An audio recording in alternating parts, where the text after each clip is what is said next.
Hey guys, how you doing? Hey, in this video, we're going to cover that oh so important step of finding and selecting a realtor to sell your East Bay home. Now, before we get started with that, let's cover a couple administrative items. First of all, guys, if you're looking to buy or sell a home, my number is going to pop up on the screen somewhere here. Please, I love the opportunity to talk with you. Also, if you're somebody who stays updated regarding the real estate market, again, look around the screen. You'll see our subscribe button, subscribe to our channel, and finally comment below. We'd love to hear from you.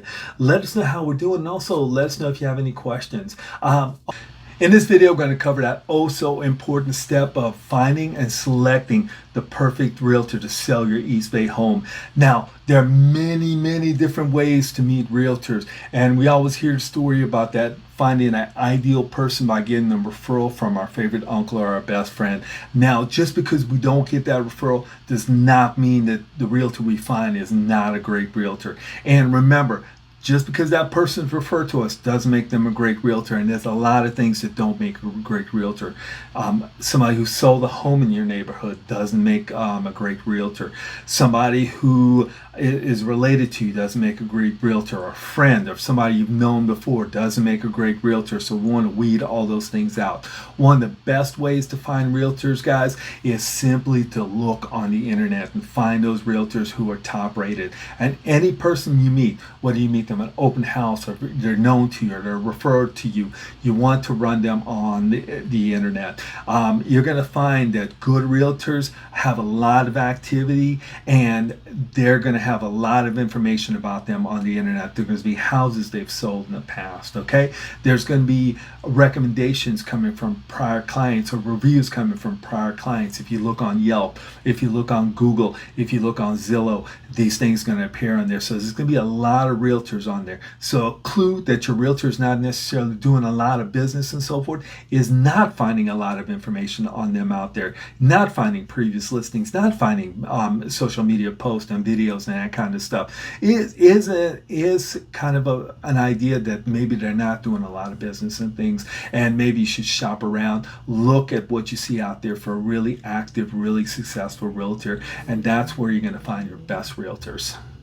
Experts are going to tell you, interview multiple realtors. We find that most people simply go with the first realtor they meet, interview multiple realtors, and hey, I'm going to add something like that, something to that, versus interviewing, say, 10 realtors. Let's interview 3 realtors, but interview them multiple times, because the more times you meet this person, the better sense you're going to get who they are, and the better sense you're going to get of what kind of realtor they are. Remember, there's 2 things that we want to focus on with realtors: their experience level and your ability to connect with them. And you're going to get a much better sense of their experience level and your ability to connect with them, their communication, because communication is part of that connection with you, how they communicate, okay? And you're going to get a better sense of that. There's actually 4 meetings that I'll recommend for you. The first is simply a phone call. Basically, you're just trying to figure out, the question you're trying to answer in this phone call is, when can we meet? Okay, within that first phone call, you're going to schedule a time. A good realtor is going to have a lot of questions for you and things. But this first the second meeting that you're scheduling is basically for them to just come and take a look at your home and make recommendations for you to ready your home for the market. Okay, you may have met these realtors prior because you may have connected with them at open houses. You may have connected with them at networking events and so forth, and that's how you originally met them. Or you may have spoken with them previously on the phone, and this phone call is just setting that appointment. So that can be your first connection with them. The second really face-to-face connection with this meeting, you want to limit it to about 30 minutes. Have them walk through your home and make recommendations. This is really going to give you a sense of who that person is and their experience level. What is their command of information regarding your home? That's going to start giving you an idea of their experience level, and they're going to make recommendations to you to work on to get your home ready for the market, okay? And how comfortable, how much do they command that information? That's going to start telling you a little bit about their experience level. Basically, what you're trying to get out of this meeting, your question you're trying to answer is, what do I need to do to my home to get it ready for the market and sell it for top dollar? So that's that next meeting. The meeting after that, or the third meeting we're going to schedule, is really the meeting meeting to go through your selling strategy, okay? What's the realtor going to do? And the question we're going to ask is, once the home is on the market, is a realtor going to do? What's their strategy to really bring in the top offer? And again, in this meeting, one of the things that ends up happening is they're going to bring a listing presentation. Guys, a listing presentation does not make a great realtor, okay? Listing presentations, in many cases, it's about the realtor, it's about their company. Remember, this process is about you, so stay focused, stay on the strategy that they have for selling your home, the process they're going to use for selling your home. Go through step by step what they're going to do, and get an idea. And that's what you want from them, not this fancy presentation. Also from there, how are they going to price the home to attract people? What do they anticipate that the home's going to sell for? Okay. Now, the last meeting is really the meeting to go through the terms of the listing agreement. Now, if you're down to one realtor at this point in time and you're comfortable with the terms, you can actually sign the document at that point in time. If you're not, if you're still looking at two realtors, you probably want to have them go through the documents. If they will, leave it with you and so forth. Take some time with the documents, select those realtors. And I said too, you may have three that you're looking at in this meeting, and select that number one realtor, call them up, and then have them sign the documents to you once you're comfortable with the terms.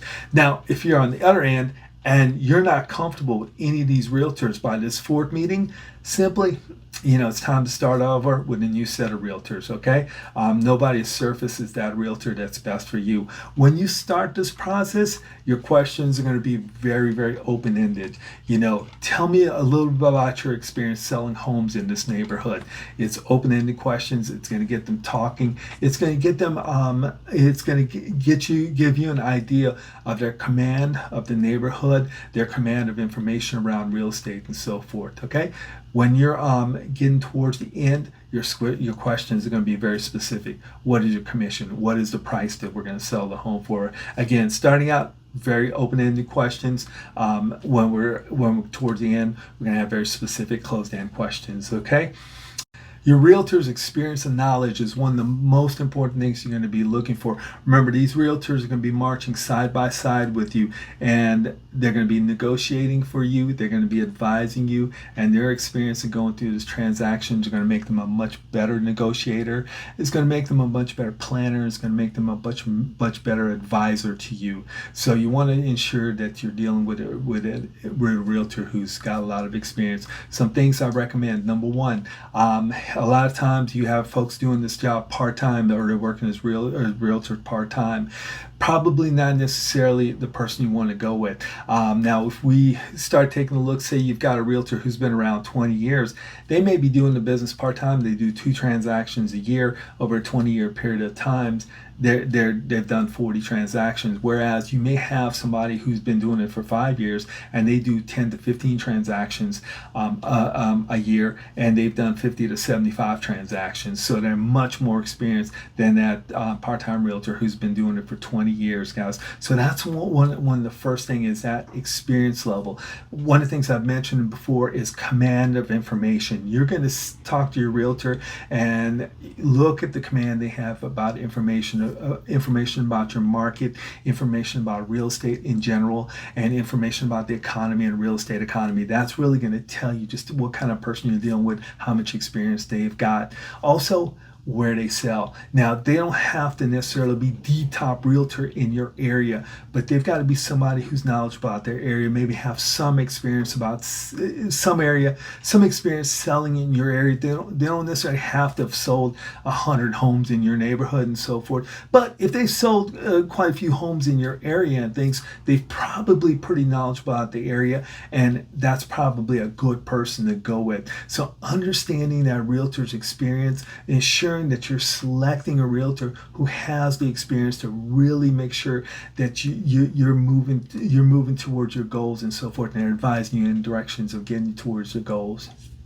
The final step in connecting with a realtor is really to see how your relationship you're able to establish with that realtor. Now, one of the things is I always call this their communication style. You've got to look at that person's communication style and how it leaves you feeling. As you transactions can be very stressful. And as this person communicates to you, if you've got just a facts person and you're more of an emotional person, you may not have a connection there. You may have a great realtor, you may have great knowledge, they may be an honest person and so forth, but communication style, there's not a fit there between yourself and that realtor. And so you may walk away in stressful time getting communication from that realtor and still feeling anxious and so forth. You want that realtor who communicates in a style that's going to make you feel good. If you're more of an emotional person, you're going to have a realtor who's able to deal with somebody and answer questions and so forth, making sure that they feel safe and confident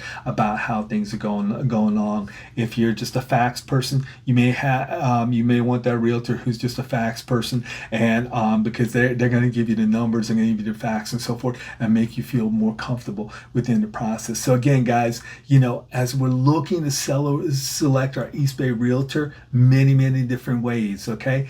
Biggest thing, guys, is multiple interviews. Okay, meet with them, phone interviews, have them walk through your home to tell you what to do and so forth to get your home ready. Sit down, meet with them to talk about their strategy, talk about the contract, get the contract signed. Before through those interviews, you're trying to figure out their knowledge, okay, their experience level. Remember, we've got things out there that don't necessarily lead to great realtors. A great listing presentation doesn't make a great realtor. Just because they've sold a house in your neighborhood doesn't mean they're a great realtor. Do your research on the internet, Google, read the reviews and so forth. Those are how you're going to drill down to really kind of figuring out a great realtor. And again, most important things, meet with them multiple times. Make sure you got the connection. Make sure to have communication style that's going to make you feel safe, that's going to make you reassure you during this process and stuff. So guys, hey, that's our interview, our video for today. Again, if you're looking to buy or sell a home, love the opportunity to talk with you. Look around the screen. My number is going to appear somewhere up here. Call us. Again, love to talk with you. If you're somebody who stays updated regarding the real estate market, again, look around the screen. You're going to see our subscribe button. Subscribe to our channel, and finally comment below. Let us know how we're doing. Let us know if you have any questions and so forth. Okay. Hey guys, have a great week. Thanks now. Bye bye.